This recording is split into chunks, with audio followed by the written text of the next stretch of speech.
அரசியல் பேச வேணாம்னு நினைச்சேன் சார். இன்னைக்கு இருக்கிற சூழ்நிலையை பார்த்தா திரைத்துறையில இருந்து அரசியலுக்கு வந்ததில் நான் தான் சீனியர்னு நினைக்கிறேன். இல்லை, அவருடைய பேட்டியை நான் ஃபுல்லாக பார்த்தேன். என்னுடைய நண்பர் தான் விஜய் அவர்கள். அவர் நேற்று சொன்ன கருத்தில் அது அவருடைய எந்த இடத்துக்கு போறாருன்றதுக்காக அவர் பேசின விஷயமா இருக்கும். முதல்ல அவர் வரட்டும், பார்க்கலாம். கட்சி ஆரம்பிச்சிருக்கார், வரான்னு சொல்லிட்டு பார்க்கலாம்.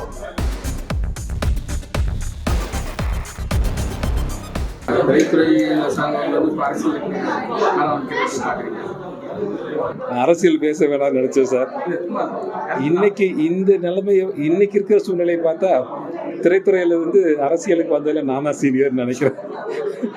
நான் தான் மேபி எனக்கு முன்னாடி இருந்தவங்களாம் சில பேர் தவறிட்டாங்க, சில பேர் இருக்கலாம், விலகி இருக்கலாம். நான் விலகி இருக்கிறதுக்கு பல காரணங்கள் இருக்கு. சில காரணங்கள் உங்களுக்கும் தெரியும். அதனால வர்றவங்களுக்கு என்னோட மனமார்ந்த வாழ்த்துக்கள். சார், இப்ப விஜய் ஒரு மாணவர் மாணவர்களுக்கு அதிக மதிப்பெண் எடுத்தவங்களுக்கு வைர மோதிரம் இதெல்லாம் கொடுத்தாங்க. அதை எப்படி பாக்குறீங்க? அதே ஸ்டேஜ்ல சொல்லியிருக்காரு, பல அரசியல், அதாவது பல தலைவர்கள்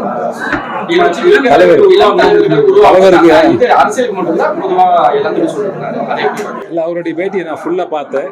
என்னுடைய நண்பர் தான் விஜய் அவர்கள். அவர் வருவதும் வராதும் நான் முதலே சொல்லியிருக்கேன். அவரோட விருப்பம்.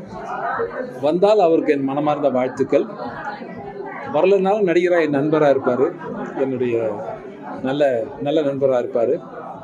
ஸோ எனக்கு என்னென்னா, அவர் நேற்று சொன்ன கருத்தில் அது அவருடைய எந்த இடத்துக்கு போகிறாருன்றதுக்காக அவர் பேசின விஷயமா இருக்கும். சொல்லு. 2026 அரசியலுக்கு விஜய் வரது எந்த அளவுக்கு மாற்றத்தை ஏற்படுத்தும்? முதல்ல அவர் வரட்டும், பார்க்கலாம். கட்சி ஆரம்பிச்சிருக்கார், வரான்னு சொல்லிட்டு பார்க்கலாம். செய்திகளை உடனுக்குடனும் துல்லியமாகவும் தெரிந்து கொள்ள சப்ஸ்கிரைப் பண்ணுங்க.